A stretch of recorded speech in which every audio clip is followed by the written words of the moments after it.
ہمیں قوت دی ہے، یہ ساری نعمتیں جو دی ہیں وہ اللہ نے دی ہیں۔ اللہ بڑا خالق ہے، بڑا مالک ہے، اور اللہ تعالیٰ شان و ہم پر بڑا رحیم و کریم ہے، بڑا رحیم و کریم ہے کہ اللہ کی رحم و کرم کا یہ نظارہ ہے کہ ہم زمین پر سانس لے رہے ہیں۔ ورنہ دوست بزرگوں، ہم تو اپنی ذات کے اعتبار سے اگر حق تعالیٰ شان ہو ہمارے ساتھ رحم و کرم کا معاملہ نہ کرے اور فقر کا معاملہ کر لے تو شاید زمین پر کوئی نفس باقی نہ رہے۔ حق تعالیٰ شان و رحیم ہے، کریم ہے۔ اس خالق اور مالک کا حق یہ بنتا ہے کہ ہم اس کو ہر گھڑی یاد رکھیں، اس کو ہر گھڑی یاد رکھیں۔ دنیا کے اندر کوئی معمولی آدمی ہم پر کوئی معمولی احسان کر دیتا ہے، ہمارے دکھ سکھ میں شریک ہو جاتا ہے، ہمارا کوئی کام نکال دیتا ہے، تو آدمی اس کا زندگی بھر احسان مند رہتا ہے، اس کو غمی خوشی میں یاد رکھتا ہے، اس کے آڑے وقت میں اس کے کام آ جاتا ہے، کیونکہ اس نے فلاں وقت میں ہمارا ساتھ دیا تھا، اس نے ہم پر فلاں مصیبت میں ہمارا تعاون کیا تھا، تو آدمی موقع موقع پر اس کو یاد رکھتا ہے، اپنے بیٹوں کو وصیت کرتا ہے کہ ان کا خیال رکھنا۔ دوست بزرگوں، جب ایک معمولی انسان جو ہم پر تھوڑا بہت احسان کر دیتا ہے ہم اس کو ہر وقت یاد رکھتے ہیں، اس کی غمی خوشی میں شریک ہو جاتے ہیں۔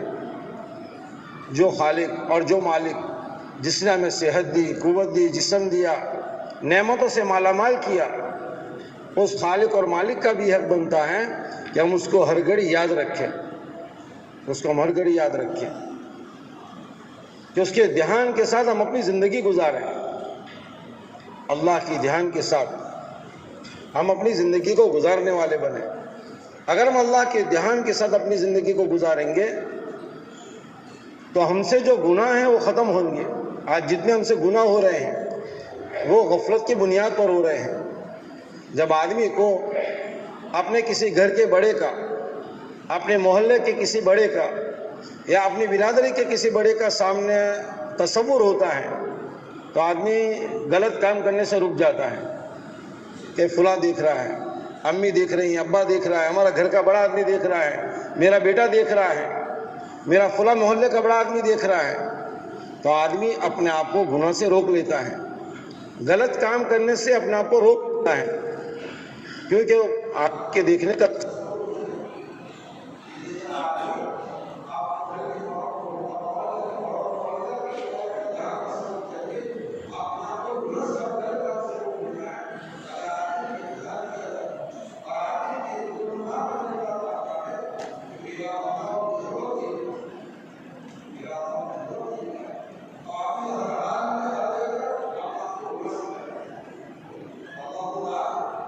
جو ہر حال میں ہر جگہ دیکھتا ہے، چاہے ہم کہیں بھی چلے جاویں، اللہ ہمیں دیکھتا ہے، چاہے ہم کیسی باتوں کو کسی پردے کے اندر رہ کر سنیں اور ہم چاہے کتنے کالے چشمے پہن کر اپنے آنکھوں کو گھماویں، اللہ ہماری آنکھوں کی خیانت تو جانتا ہے۔ ہمارے اپنے دلوں کے اندر ہم کیا تصور لاتے ہیں، ہم اپنے دلوں کے اندر کیا سوچ بناتے ہیں، اللہ ہمارے اندر کی سوچ کو جانتا ہے۔ یعلم خائنۃ الاعین وما تخفی الصدور، کہ ہماری آنکھیں کیا دیکھ رہی ہیں، ہماری اندر کے ولولے کیا ہیں، ہمارے اندر کے جذبات کیا ہیں، کہ اللہ کو سب معلوم ہے۔ اگر آدمی کے دل و دماغ کے اندر اور آدمی کے ذہن کے اندر یہ تصور ہو جاوے کہ میرا اللہ مجھے ہر وقت دیکھتا ہے، تو پھر آدمی ہر جگہ اپنے آپ کو گناہوں سے بچاوے گا، اس کا یہ تصور ہو جائے۔ ایک اللہ والے نے فرمایا اگر تجھے کوئی غلط کام کرنے کا شوق جذبہ پیدا ہو جاوے تو ایسی جگہ جا کر گناہ کر جہاں تجھے اللہ نہ دیکھے، اور دنیا میں کوئی جگہ ایسی ہے جہاں اللہ نہ دیکھتا ہو، ہر جگہ۔ ہمارے مرحوم مولانا عبدالغنی صاحب رحمۃ اللہ علیہ ہمارے گجرات کے ذمہ دار تحمیر صاحب تھے، عام طور پر ذکر کی مجلس میں ایک بات سنایا کرتے تھے کہ ایک جو ہیں اللہ والے ہوتے ہیں، ان کے مریدین ہوتے ہیں، ایک شیخ کو جو ہے ان کے ایک نئے مرید سے بہت محبت ہو گئی، تو ساتھوں کو ذرا ان پر رشک آیا کہ بھئی کیا بات ہے، یہ تو ابھی نئے ہیں اور ان کے ساتھ زیادہ تعلق قائم ہو گیا ہے، کیا بات ہے، اللہ والے ہوتے ہیں۔ تو سب کا امتحان لیا اور مریدین کو دکھانا تھا کہ ان کے اندر کیا صفت ہے. تو ہر ایک سے جو ہے اللہ اس شیخ نے جو ہے سب سے کہا کہ بھائی ایک پرندہ لے کر آؤ، اور پرندہ منگوایا، چھری منگوائی، اور کہا ان کو ایسی جگہ جا کر ذبح کر کے آؤ جہاں کوئی نہ دیکھے، جہاں کوئی نہ دیکھے. سب گئے، کوئی پہاڑ کے آر میں، کوئی درخت کے آر میں، کوئی دیوار کے آر میں، سب نے جا کر ان پرندوں کو ذبح کیا اور لے کر آئے. شیخ جن سے محبت کرتے تھے وہ تو ویسے ہی واپس لے کر آ گئے، وہ تو ویسے ہی واپس لائے. بہت زیادہ تعجب ہوا کہ حضرت نے ایک حکم دیا اس کو بھی پورا نہیں کیا. حضرت نے ایک ہی تو حکم دیا تھا کہ پرندے کو ذبح کر کے لانا ہے بس. تو سب سے پوچھا آپ نے کہاں کیا، آپ نے کہاں کیا؟ تو ہر ایک نے جواب دیا. ان سے بھی پوچھا کہ آپ نے کیوں ذبح نہیں کیا؟ کہ حضرت آپ نے ایک شرط لگائی تھی کہ ایسی جگہ جا کر ذبح کرو جہاں کوئی نہ دیکھے. میں تو جہاں بھی گیا مجھے اللہ نظر آیا. کہ اللہ دیکھتا ہے، اللہ دیکھتا ہے. تو اللہ ہر جگہ میں دیکھتا ہے، اللہ ہر جگہ موجود ہے. کوئی بھی دنیا میں اور کوئی بھی مرحلہ، کوئی بھی جگہ ایسی نہیں ہے جہاں اللہ نہیں ہے. اللہ ہر جگہ موجود ہے. اس اللہ کے دھیان کو ہمارے اندر پیدا کرنا ہے، اس اللہ کا دھیان ہمارے دلوں کے اندر لانا ہے. جب آدمی اللہ کے دھیان کے ساتھ زندگی گزارے گا تو پھر بند کمرے میں ہوگا، گناہ سے اپنے آپ کو بچاوے گا. آدمی تنہائی میں بھی ہوگا، اپنے آپ کو گناہوں سے بچاوے گا. اور اگر آدمی کے اندر اللہ کا دھیان نہیں ہے، اللہ کا خوف نہیں ہے، تو پھر بھرے مجمع کے اندر بھی غلط کام کرنے سے نہیں روکے گا. آدمی بھرے مجمع میں غلط کام کر لے گا، غفلت کی باتیں کر لے گا، گناہوں کے کام کر لے گا، کیونکہ اسے اللہ کا دھیان نہیں ہے. اس طرح دوست بزرگوں، اس لیے ہم تمام کو، اور یہ مطلوب ہے کہ ہم اپنے دلوں کے اندر اللہ کا دھیان پیدا کریں. اللہ کا دھیان پیدا کرنا یہ بہت ضروری ہے. اب اللہ کے دھیان کو پیدا کرنے کے لیے کیا کرنا پڑے گا کہ ہمیں جو ہے اللہ والے ہمیں وہ اعمال بتاتے ہیں جن اعمالوں کے اندر لگنے سے، جن عملوں کے اندر لگنے سے ہمارے اندر وہ دھیان پیدا ہوگا، اللہ کا دھیان پیدا ہوگا. تو اس کے لیے کیا ہے کہ اللہ کے دھیان کو اپنے اندر پیدا کرنے کے لیے بہت بڑی چیز یہ ہے کہ آدمی اللہ کا ذکر کا اہتمام کرے. جتنا آدمی اللہ کا ذکر کا اہتمام کرے گا اس کے اندر اللہ کا دھیان پیدا ہوگا. آج دوست بزرگوں، ہمارے اندر اللہ کا ذکر کے اہتمام نہیں ہے، ذکر ہم نہیں کر رہے ہیں. حالانکہ سب سے آسان چیز، بہت آسان چیز جس کے لیے کوئی قید نہیں، وضو کی بھی قید نہیں، جس کے لیے مکان کی بھی قید نہیں، جگہ کی بھی قید نہیں، ہر جگہ ہر حال میں اگر آدمی کوئی عمل کر سکتا ہے تو وہ اللہ کا ذکر ہے. اور اعمال کے لیے تو شرائط ہے، نماز کے لیے شرائط ہے، روزے کے لیے شرائط ہے، زکوٰۃ کے لیے شرائط ہیں، اور اعمال کے لیے تو کچھ نہ کچھ شرائط ہیں. لیکن اللہ کا ذکر ایک ایسی چیز ہے جو آدمی ہر حال میں ہر جگہ کر سکتا ہے، ہر جگہ کر سکتا ہے، اس کے لیے کوئی چیز شرط نہیں ہے. اور حق تعالیٰ شانہ نے، حضرت شیخ نے جگہ لکھا ہے کہ حق تعالیٰ شانہ نے اعمال کے لیے تو تحدید کر دی ہے کہ آدمی دن میں 5 مرتبہ نماز پڑھے گا، 5 ٹائم کی نماز ہے، سال میں کہ 1 مہینہ روزہ ہے، حج مال ہے تو حج ہے، زکوٰۃ مال ہے تو زکوٰۃ ہے. لیکن اور وہ بھی زندگی میں 1 مرتبہ حج ہے، زکوٰۃ مال میں 1 مرتبہ، سال میں 1 مرتبہ فرض ہے. لیکن اللہ کا ذکر کے بارے میں کوئی تحدید نہیں، کوئی پابندی نہیں، بلکہ حق تعالیٰ شانہ نے ذکر کے بارے میں تو اپنے کثرت کا لفظ استعمال کیا ہے کہ آدمی اللہ کا ذکر کثرت سے کرے، ہر حال میں اللہ کا ذکر کرے. یا ایھا الذین آمنوا اذکروا اللہ ذکرا کثیرا وسبحوہ بکرۃ واصیلا، کہ آدمی صبح شام اللہ کا ذکر کرے. بلکہ ایسے آدمی جو ہر حال میں اللہ کا ذکر کرتے ہیں ان کی اللہ نے قرآن کریم میں تعریف فرمائی ہے. الذین یذکرون اللہ قیاما وقعودا وعلی جنوبہم، چلتے پھرتے اٹھتے بیٹھتے لیٹے اللہ کا ذکر کرتے ہیں. ایسے بندوں کی اللہ نے قرآن کریم کے اندر تعریف فرمائی ہے. تو ہمیں اپنے اندر اللہ کے دھیان کو پیدا کرنے کے لیے ہمیں اللہ کا ذکر کرنے کی ضرورت ہے. کہ ہر حال میں ہم اللہ کا ذکر کریں. موقع موقع کا اللہ نے ذکر ہمیں، اللہ کے نبی علیہ السلام نے ہمیں ذکر بتایا ہے. ان مواقع کا ذکر سیکھ کر ہم ان موقع پر اس کو ذکر کو یاد کر کے پڑھیں. اس سے ہمارے اندر جو ہے اللہ کا دھیان پیدا ہوگا. اس کے لیے ہمارے بڑے ہم سے فرماتے ہیں کہ ہم جو ہیں اپنے اندر اللہ کے دھیان کو پیدا کرنے کے لیے تسبیحات کا اہتمام کریں۔ ایک تو بھائی جو کوئی آدمی کسی اللہ والے سے تعلق رکھتا ہے انہوں نے ان کو جو ذکر بتایا وہ ذکر کریں گے۔ باقی عام آدمیوں کے لیے ہم سب کے لیے ایک بات بتائی گئی ہے کہ ہم صبح شام تسبیحات کا اہتمام کریں، 3 تسبیحات کی پابندی کریں۔ یہ بڑا مؤثر عمل ہے جو اللہ والوں نے ہمیں دیا ہے کہ اگر آدمی ان چیزوں کا اہتمام کرے گا، ان تسبیحات کا اہتمام کرے گا، بہت جلدی اللہ کے ساتھ تعلق اس کا قائم ہوگا، بہت جلدی ترقی کرے گا۔ یہ معمولی عمل نہیں ہے 3 تسبیحات، تیسرا کلمہ ہے، درود پاک ہے، استغفار ہے، یہ بڑا جامع ذکر ہے، بڑا جامع ذکر ہے۔ تیسرا کلمہ کہ معمول الفاظ ہے، سبحان اللہ، الحمدللہ، لا الہ الا اللہ، اللہ اکبر۔ حضرت شیخ نے جگہ لکھا ہے سارے قرآن کریم کا خلاصہ تیسرا کلمہ ہے، سارے قرآن کریم کا خلاصہ یہ تیسرا کلمہ ہے کہ آدمی تیسرا کلمہ صبح شام اس کو پڑھے۔ اور خالی پڑھ لینا کافی نہیں ہے، آدمی جس طرح اور کاموں میں اہتمام کرتا ہے، اپنا وقت فارغ کھانے کے لیے وقت فارغ کرتا ہے، آرام کے لیے وقت فارغ کرتا ہے، اور اپنے دوسرے کاموں کے لیے اور وقت فارغ کرتا ہے، بیچ میں کوئی آ جاتا ہے تو اس کو ہٹا دیتا ہے، میں بھی کام میں مشغول ہوں۔ اس طرح آدمی مستقل اللہ کے ذکر کے لیے، اللہ کی یاد کے لیے مستقل وقت فارغ کر کے بیٹھے، آداب کی رعایت کے ساتھ قبلہ رخ بیٹھ کر دعا وضو کر، اگر ان چیزوں کا اہتمام کر کے آدمی ذکر کرے گا تو اس کا اثر ہوگا، اس کا اثر ہوگا ہمارے اندر۔ اس کے لیے ایک تو تیسرا کلمہ ہے سبحان اللہ، اور معنی کے تصور کے ساتھ۔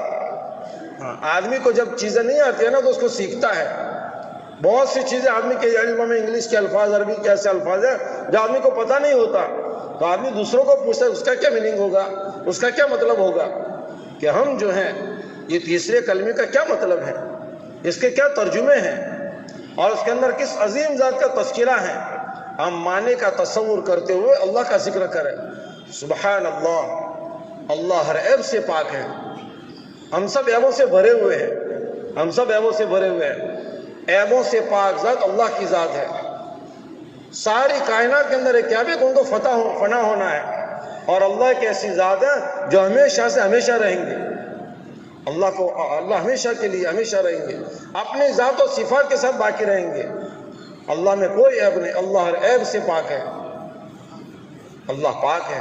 الحمدللہ، تمام تعریفیں اللہ کے لیے ہیں، تمام تعریفیں اللہ کے لیے ہیں۔ اس لیے ہم جب نماز شروع کرتے ہیں تو ان الفاظ سے نماز شروع کروائی گئی کہ سورہ فاتحہ کے اندر ہمیں اللہ کے حمد سے شروع کروایا گیا، الحمدللہ رب العالمین۔ تمام تعریفیں اس اللہ کے لیے ہیں جو تمام جہانوں کا پالنہار ہے۔ اللہ کی حمد، اس کا تصور ہمارے ذہن میں ہو، لا الہ الا اللہ، کہ اللہ کے سوا کوئی معبود نہیں، وہی حقیقی معبود ہے، عبادت کے لائق ایک اللہ ہے، ساری طاقت اور قوت ایک اللہ کے قبضے قدرت میں ہے، اللہ بڑی طاقت والے، اللہ بڑی قدرت والے، اللہ ہر چیز پر قادر ہے، لا الہ الا اللہ، کسی سے کچھ نہیں ہوتا، کرنے والی ذات ایک اللہ کی ذات ہے، اس کا تصور ہمارے دل کے اندر آوے، نفع دینے والی ذات، نقصان دینے والی ذات، عزت ذلت دینے والی ذات، موت اور زندگی دینے والی ذات، اور حالات کو بدلنے والی ذات ایک اللہ کی ذات ہے، لا الہ، کہ ساری کائنات یہ تو اللہ کے بنانے سے بنی ہے، یہ تو بننے میں اللہ کی محتاج ہے، اللہ خالق کل شیء، ہر چیز تو اللہ کے پیدا کرنے سے پیدا ہوئی ہے، اللہ کے بنانے سے ساری مخلوق بنی ہے، الا لہ الخلق، جب یہ پیدا ہونے میں اللہ کی محتاج ہے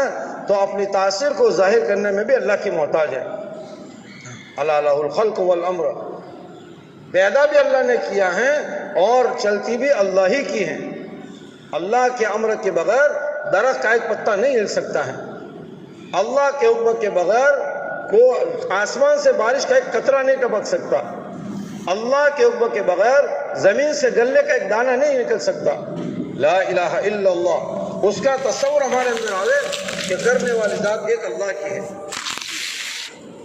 اللہ اکبر، اللہ سب سے بڑے ہیں، اللہ بڑے ہیں، اس اللہ کی بڑائی کا تصور، جو چیزیں ہمیں نظر آ رہی ہیں یہ تو سب چھوٹی چیزیں ہیں، امی ابا اور جو ہمارے تصور میں آ سکتا ہے وہ سب چھوٹا ہے، اللہ بڑے ہے۔ اس لیے انسان جب دنیا میں آتا ہے تو مسلمان کے گھر پیدا ہونے والے بچے کو سب سے پہلے وہ اللہ کی بڑائی کی بات ڈالی جاتی ہے، اللہ اکبر، اللہ بڑے ہیں۔ تو اللہ کی بڑائی کا تصور ہمارے اندر آ گیا۔ دین میں 5 مرتبہ ہمیں اللہ کی بڑائی کا تصور یاد دلایا جاتا ہے اذان کے راستے سے۔ آدمی جب اس دنیا سے جاتا ہے تو نماز جنازہ کے اندر کوئی رکوع سجدہ نہیں ہے، یہی 4 تکبیروں کے ساتھ اس کو رخصت کیا جاتا ہے۔ یہی آنے کے ساتھ اللہ کی بڑائی سمجھائی گئی۔ دنیا میں رہتے ہوئے اس کے سامنے اللہ کی بڑائی آئی، اور اس دنیا سے جانے کے موقع پر بھی کہ اللہ کی بڑائی کی، اللہ اکبر، اللہ بہت بڑے ہیں، سب سے بڑے اللہ ہیں۔ اس اللہ کی بڑائی کے تصور کے ساتھ آدمی تسبیح پڑھے، اور لا حول ولا قوت الا باللہ، یہ عرش کے خزانوں سے نکلا ہوا کلمہ ہے، عرش کے خزانوں سے۔ اللہ تعالیٰ نے بہت سی بیماریوں کے اس کے اندر بڑے بڑے فائدے رکھے ہیں۔ اس کے اندر ادنا، آج لوگ ٹینشن فکر میں ہے کہ اس میں ادنا درجہ غم سے نجات ہے، آدمی یقین کے ساتھ پڑھے۔ تو ایک تسبیح ہمیں بتائی جاتی ہے کہ ہم صبح شام، ہم دن بھر کتنی ادھر ادھر کی بکواس کرتے ہیں، بولنا بھی بولتے ہیں، نہ بولنا بھی بولتے ہیں، اور نہ معلوم کیسے کیسے تذکرے کرتے رہتے ہیں فنا ہونے والی دنیا کے، اور جس سے دنیا نہ آخرت کا کوئی نفع نہیں ہے، نہ معلوم ہماری زبان کتنی لایانی میں چلتی ہے۔ ہم اللہ کی ذکر کے لیے وقت نکالیں اور یکسوئی میں بیٹھ کر ہم اللہ کا ذکر کریں۔ تو ایک تو تیسرا کلمہ ہے، ہمارے بڑے ہمیں تیسرے کلمے کی تلقین کرتے ہیں کہ ہم صبح شام کم از کم 100 مرتبہ ان کی تسبیح کو پڑھیں۔ ایک تسبیح درود پاک کی بتائی جاتی ہے۔ اللہ کے نبی علیہ السلام کے اس امت پر کتنے احسانات ہیں۔ جب سے نبوت ملی تب سے لے کر اس دنیا سے پردہ فرمانے تک اللہ کے نبی علیہ السلام اپنی امت کے غم میں روئے ہیں، اپنی امت کے غم میں، اور اپنی امت کو کسی حال میں بھولے نہیں ہیں۔ ایک مرتبہ امی جان حضرت عائشہ صدیقہ رضی اللہ تعالیٰ عنہ کو کوئی دعا دی اللہ کے نبی نے، تو امی جان حضرت عائشہ رضی اللہ عنہ بڑی خوش ہو گئی۔ تو اللہ کے نبی نے پوچھا کیا بات ہے، بڑی خوش نظر آ رہی ہے؟ کہ اللہ کے نبی میں کیسے خوش نہ ہوتی، آج آپ نے مجھے دعا دی ہے۔ اللہ کے نبی علیہ السلام نے فرمایا عائشہ میں اپنی امت کے لیے دن میں 5 مرتبہ یہ دعا کرتا ہوں، دن میں 5 مرتبہ یہ دعا کرتا ہوں۔ حجۃ الوداع کے موقع پر بعض دعائیں مانگی تھی جو عرفات میں قبول نہیں ہوئی تھی، تو اللہ کے نبی علیہ السلام کو چین نہیں تھا، مزدلفہ میں جا کر اللہ کو اس سے منوایا، اور اللہ کے نبی علیہ السلام کو اس سے خوشی ہوئی کہ اپنی امت کے ظالموں کے حد تک اللہ کے نبی علیہ السلام نے اللہ سے منوا لیا۔ اللہ کے نبی علیہ السلام کے بڑے احسانات ہیں، بڑے احسانات ہیں۔ آدمی زندگی پر ایک کونے میں بیٹھ کر اللہ کے نبی علیہ السلام پر درود پڑھے، اللہ کے نبی کے حق ادا نہیں کر سکتے ہیں۔ ہم اللہ کے نبی علیہ السلام سے محبت کا تقاضا یہ ہے کہ ہم اللہ کے نبی علیہ السلام پر کثرت سے درود پڑھیں، کثرت سے درود پڑھیں۔ درود شریف ایک ایسی عبادت ہے جو مقبول ہے، جو مقبول ہے کہ آدمی درود پاک پڑھے گا، یہ درود اس کے لیے قبول کر لیا جاتا ہے۔ اور اللہ تعالیٰ شانہ نے ملائکہ کی ایک مستقل جماعت رکھی ہے کہ آدمی دنیا کے کسی بھی کونے میں اللہ کے نبی علیہ السلام پر درود پڑھے گا، فرشتہ اس درود کو لے کر اللہ کے نبی کی خدمت میں پہنچائیں گے، اور جو اللہ کے نبی کے روضے مبارک پر کھڑے ہو کر درود پڑھتے ہیں اللہ کے نبی علیہ السلام خود جواب دیتے ہیں۔ اس لیے دوست بزرگوں، یہ تو بڑی بخل کی بات ہوگی، بلکہ حضرت شیخ رحمۃ اللہ علیہ نے ایک جگہ لکھا ہے کہ بڑا بخیل ہے وہ شخص، اللہ کے نبی نے فرمایا کہ جس کے سامنے میرا نام آئے درود پاک نہ پڑھے، درود پاک نہ پڑھے۔ ہم درود شریف کا اہتمام کریں، ہاں درود شریف کا اہتمام۔ ہم چھوٹے چھوٹے بچوں کو ترغیب دیتے ہیں جمعرات کے دن کہ آپ جمعہ کا دن ہے درود شریف کا اہتمام کریں۔ ابھی 2 جمعہ پچھلے مہینے میں ہم نے چھوٹے چھوٹے بچوں کو ترغیب دی کہ بیٹا کل جمعہ کا دن ہے، آپ درود شریف کا اہتمام کرنا۔ شنیچر کو ہم آپ کو پوچھیں گے کتنا درود شریف پڑھا، تو پھر شنیچر کے دن جائزہ لیا تو ایک بچے نے کھڑے ہو کر کہا مولانا میں نے 1000 مرتبہ درود شریف پڑھا جمعہ کے دن۔ میں نے کہا کیسے درود شریف پڑھ کے تو دکھاؤ دو، تو اس نے تسبیح بتائی، میرے پاس تسبیح دو آپ، میں نے تسبیح دی، انہیں پڑھ کر بتایا کس طرح میں درود پڑھتا تھا۔ اطمینان، میں نے کہا 1000 مرتبہ آپ نے کیسے پڑھا دن میں؟ کہ میں کھیلنے نہیں گیا، میں نانی کے گھر گیا، تب بھی میرے خالہ زاد کے ساتھ ماموں زاد کے ساتھ بیٹھا نہیں، میں ایک کونے میں بیٹھ کر درود پڑھتا رہا۔ صبح بھی میں نے اتنا پڑھا، شام میں بھی اتنا پڑھا، 1000 مرتبہ میرا درود ہو گیا۔ کہ چھوٹے چھوٹے بچوں میں جذبہ ہے۔ ہم بھی درود شریف کا اہتمام کریں، ہم خود اس کا اہتمام کریں گے اور اپنے گھروں میں اس کا ماحول بناویں گے، ہماری اولادیں، ہمارے گھر کے بچے اور چیزوں کے بولنے کی بجائے ان چیزوں کو پڑھیں گے، ان چیزوں کو پڑھیں گے۔ اللہ کے نبی علیہ السلام کے ساتھ محبت کا تقاضا یہ ہے کہ ہم اللہ کے نبی علیہ السلام پر درود کثرت سے پڑھیں، کثرت سے درود پڑھیں۔ اور تیسری تسبیح استغفار کی بتائی جاتی ہے کہ ہم سے تو گناہ ہو ہی جاتے ہیں، گناہ ہو جاتے ہیں، لیکن بہترین گنہگار وہ ہیں جو گناہ ہو جانے کے بعد اللہ کے سامنے معافی مانگے۔ کلکم خطاؤن وخیر الخطائین التوابون المستغفرون، کہ تم میں سے ہر ایک گنہگار ہیں، لیکن بہترین گنہگار وہ ہیں جو گناہ ہونے کے بعد اللہ سے معافی مانگے، معافی مانگے، معافی، استغفار، کہ ہم صبح شام اللہ کے سامنے اپنے گناہوں کی معافی مانگے۔ حضرت لقمان علیہ السلام نے اپنے بیٹے سے نصیحت کی تھی، بیٹا رب اغفر لی پڑھا کر، رب اغفر لی پڑھا کر، کہ بارگاہ الہی میں کون سا وقت قبولیت کا ہو جاوے اور اللہ تمہاری مغفرت کر دے۔ رب اغفر لی، رب اغفر لی، استغفر اللہ، استغفر اللہ، استغفر اللہ ربی من کل ذنب واتوب الیہ۔ آدمی کثرت سے استغفار کرے۔ انبیاء کرام علیہ السلام نے اس کی تعلیم دی ہے۔ نوح علیہ السلام نے اپنی قوم کو کہا تھا تم استغفار کرو، حق تعالی شانو تمہاری قحط سالی کو دور کر دیں گے، تمہارے مالوں میں برکت دیں گے، تمہاری کھیتوں میں برکت دیں گے۔ اور جو آدمی اپنے گناہوں سے ندامت و توبہ کرتا ہے، حق تعالی شانو اس کو گناہ سے ایسا پاک صاف کر دیتے ہیں گویا اس نے گناہ کیا ہی نہیں ہے۔ التائب من الذنب کمن لا ذنب لہ، گناہوں سے معافی مانگنے والا ایسا ہے گویا اس نے گناہ کیا ہی نہیں ہے۔ ہم اپنے گناہوں کے اللہ سے معافی مانگیں۔ اللہ تعالیٰ شاہ نے قرآن کریم کے اندر ارشاد فرمایا ہے کہ اے نبی جی ہم آگ کے ہوتے ان کو عذاب نہیں دیں گے، اور جب استغفار کرتے رہیں گے ہم ان کو عذاب نہیں دیں گے۔ ہم استغفار کو لازم پکڑیں، ہم اپنا وقت نکال کر روزانہ اللہ کے سامنے معافی مانگیں۔ تو یہ 3 تسبیحات ہیں۔ اور ذکر کے اندر ہمیں قرآن کریم کی تلاوت کی ترغیب دی جاتی ہے کہ ہم قرآن کریم کا تلاوت کا اہتمام کریں، روزانہ قرآن کریم کی تلاوت کرنا۔ اب ماشاءاللہ بھی سامنے رمضان کا مہینہ آئے گا، یہ قرآن کریم کے نزول کا مہینہ ہے، ابھی سے مگر قرآن کریم کی عادت ڈالیں گے تو رمضان مبارک کے اندر قرآن کریم کا پڑھنا آسان ہے۔ اللہ سے محبت کی نشانی یہ ہے کہ ہمیں اللہ کے کلام سے محبت ہو، اللہ کے کلام سے محبت ہو، تو ہم روزانہ معمول بناوے قرآن کریم کی تلاوت کا۔ اللہ نے پڑھنا سکھایا ہے تو روزانہ کم سے کم 1 پارے کی تلاوت کرے۔ اگر آدمی 1 پارے کی تلاوت کا اہتمام کرے گا 1 مہینے میں قرآن کریم پورا ہو جائے گا۔ اگر آہستہ پڑھتا ہے تو کم سے کم آدھا پارہ پڑھے، تب بھی 2 مہینے میں قرآن کریم پورا ہو جائے گا۔ ورنہ روزانہ کچھ نہ کچھ مقدار قرآن کریم کی پڑھنے کی آدمی نکالے۔ آسانی کے ساتھ اللہ کے ساتھ تعلق جوڑنے کا راستہ اللہ کے کلام پاک کی تلاوت ہے۔ ہمارے استاد مولانا شیخ رضا ازمیری رحمۃ اللہ علیہ ایک مجلس میں فرمایا کہ جس طرح آدمی بڑی منزلوں تک پہنچنے کے لیے، اوپر جانے کے لیے، آسانی سے اوپر چڑھ جائے اس کے لیے آدمی لفٹ کا استعمال کرتا ہے کہ لفٹ کے راستے سے آدمی آسانی کے ساتھ 8ویں 10ویں 12ویں منزل تک پہنچ جاتا ہے۔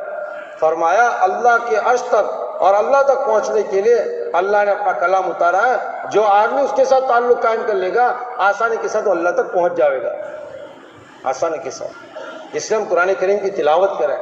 اگر پڑھتے نہیں آتا ہے تو اتنا وقت ہم سیکھنے میں لگا ہے۔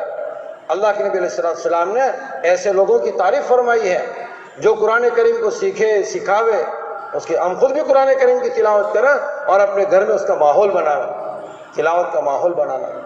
اور اس کے ساتھ ساتھ تیسری جو چیز بتائی جاتی ہے ہمیں وہ مصنون دعاؤں کا اہتمام، کہ موقع موقع کے اللہ کے نبی علیہ السلام نے ہمیں دعائیں بتائی ہیں۔ صبح اٹھنے سے لے کر رات کو آرام کرنے تک ہمارے ساتھ جتنی ضرورت ہے، جتنے تقاضے لگے ہوئے ہیں، ان تقاضوں کو کیسے پورا کرنا وہ بھی سکھایا ہے۔ اور ان تقاضوں کے پورا کرنے کے موقع پر آگے پیچھے کا ذکر کرنا اللہ نے کہ نبی علیہ السلام نے ہمیں وہ چیز سکھائی ہے. تو یہ مسنون دعائیں ہمارے ایمان کی تجدید ہے کہ اس سے ہمارا ایمان تازہ ہوگا. کھانے سے پہلے، کھانے کے درمیان، کھانے کے بعد، سونے سے پہلے، سو کر اٹھنے کی، اگر ان دعاؤں کے اندر ہم غور و فکر کریں گے تو بڑی عبرت کی چیزیں ہیں. آدمی رات کو سونے کے موقع پر خالی دعا پڑھ لے اتنا کافی نہیں، اگر اس دعا کو پڑھنے کے موقع پر اس کا معنی کا تصور کرے، آدمی کے سامنے اس کی موت کا نقشہ سامنے آ جائے. اللہم بسمک اموت و احیا، اے اللہ میں تیرے نام پر مرتا ہوں، مرنے کا لفظ استعمال کیا ہے. اور جب صبح اٹھنے کے موقع پر اگر آدمی دعا کا اہتمام کرے اور اس پر تصور کرے تو آدمی کے سامنے میدان محشر کا منظر قائم ہو جائے.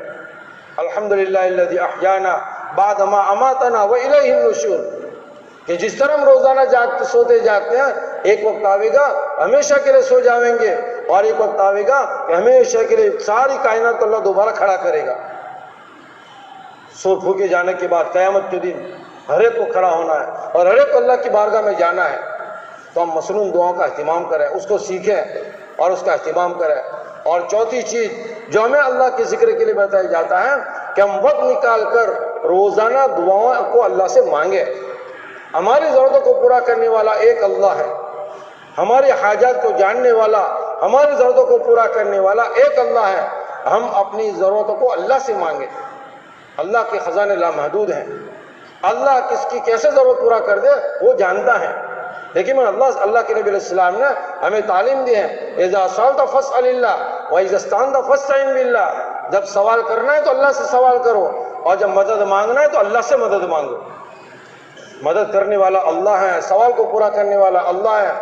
بلکہ آخر رات کے اندر تو اللہ کی طرف سے ندائیں لگتی ہیں، هل من مستغفر فاغفر له، هل من سائل فاعطي له، هل من مستر، ہے کوئی معافی مانگنے والا کہ ہم اس کو معاف کریں، ہے کوئی سوال کرنے والا کہ ہم ان کے سوال کو پورا کریں، ہے کوئی پریشان حال اپنی پریشانی کو دوری مانگنے کے لیے ہم اس کی پریشانی کو دور کریں.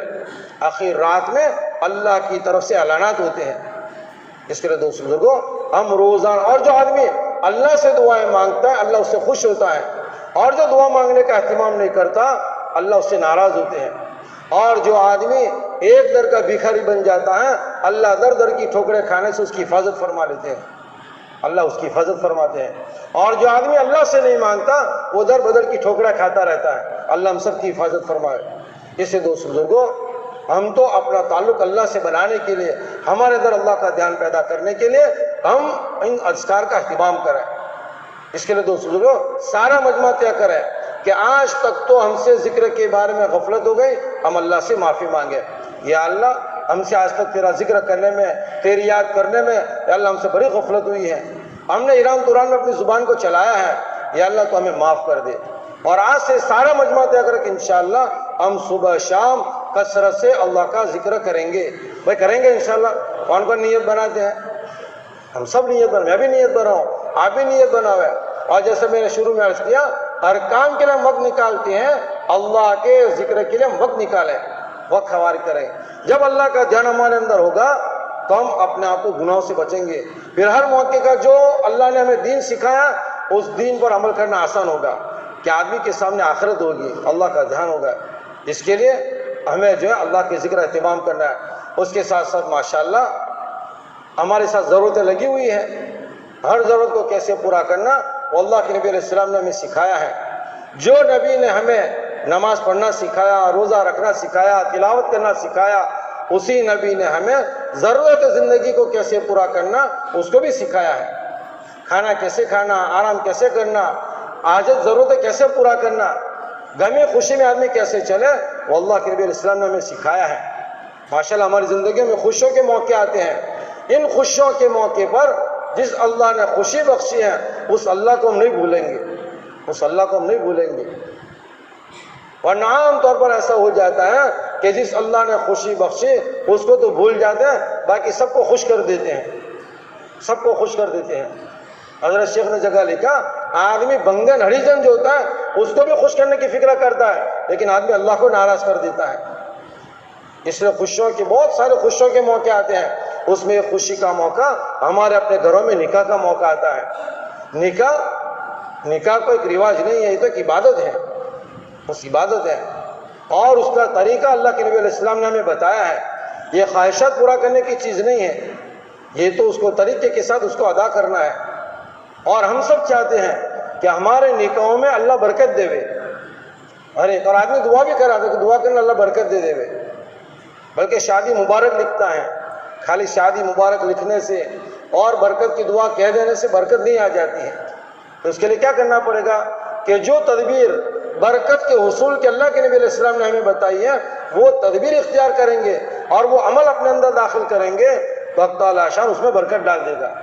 ورنہ آدمی کتنی باتیں کرے، لیکن جو طریقہ برکت کے حاصل کرنے کا اللہ کے نبی علیہ السلام نے بتایا ہے، اگر آدمی اس کو اختیار نہیں کرتا تو اس کے اندر برکت نہیں آ سکتی، اس کے اندر برکت نہیں آ سکتی۔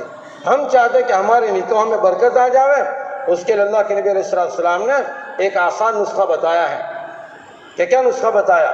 کہ اعظم النکاح برکتاً ایسرہ معونتاً، سب سے زیادہ برکت والا نکاح وہ ہے جس میں کم سے کم خرچہ ہو، کم خرچے میں نکاح ہو جاوے۔ دوست بزرگوں، جانے انجانے آج ہمارے اندر اس کا رواج بہت بڑھ رہا ہے، ہمارے خرچے بہت بڑھ گئے۔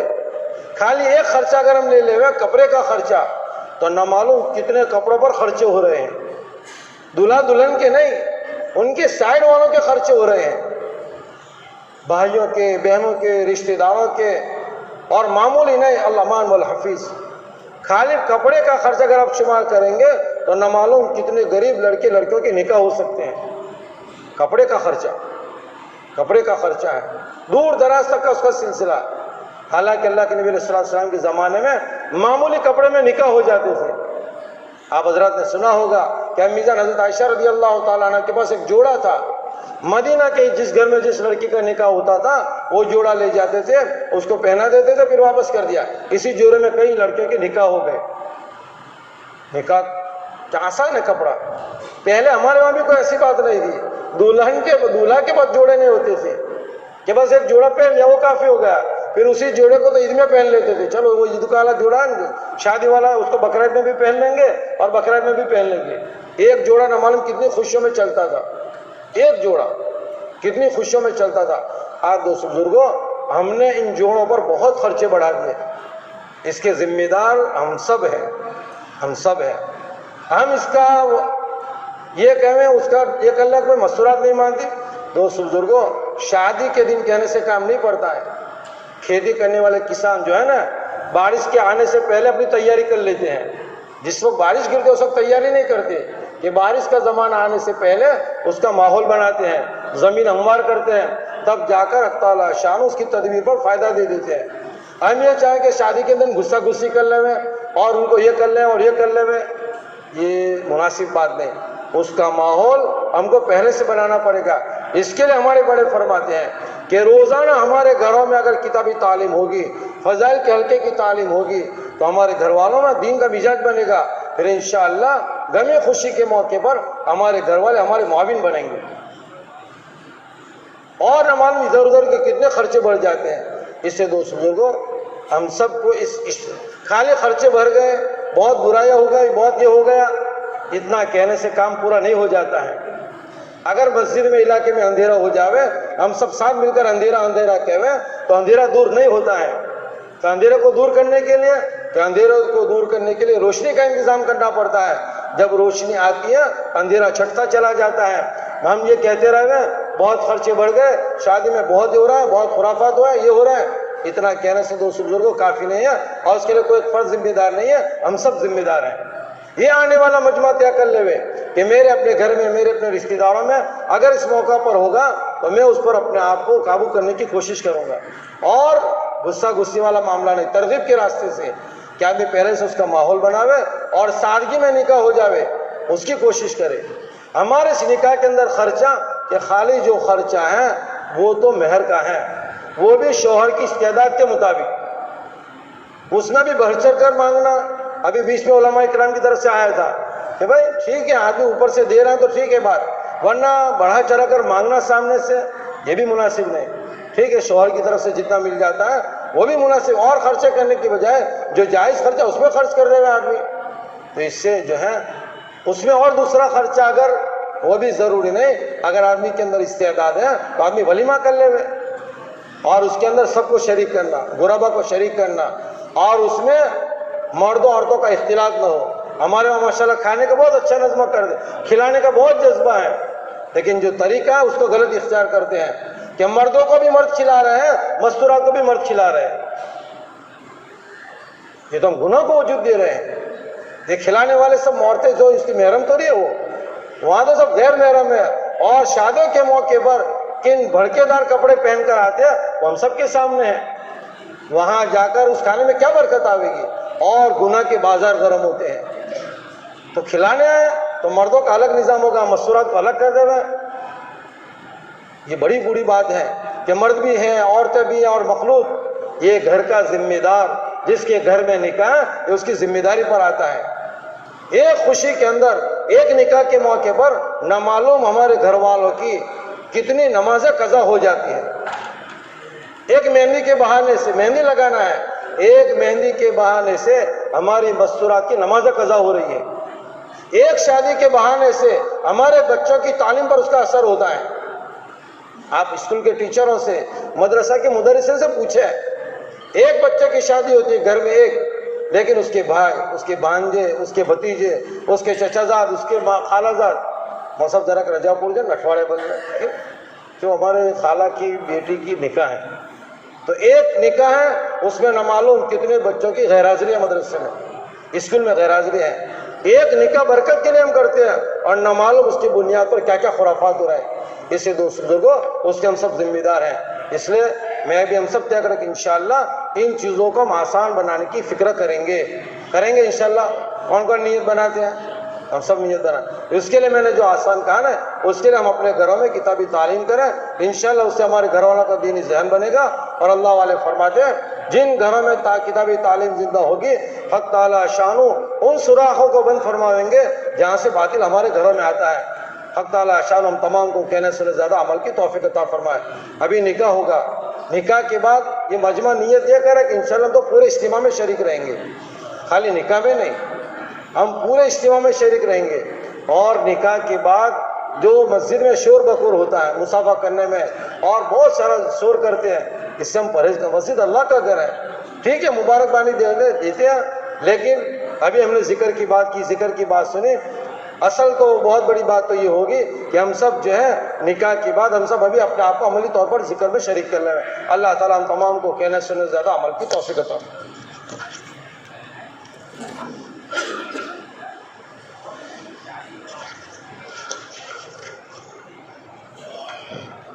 بھائی وکیل ہے شعیب محمد کھاتوڑا صاحب، اجازت لے لی؟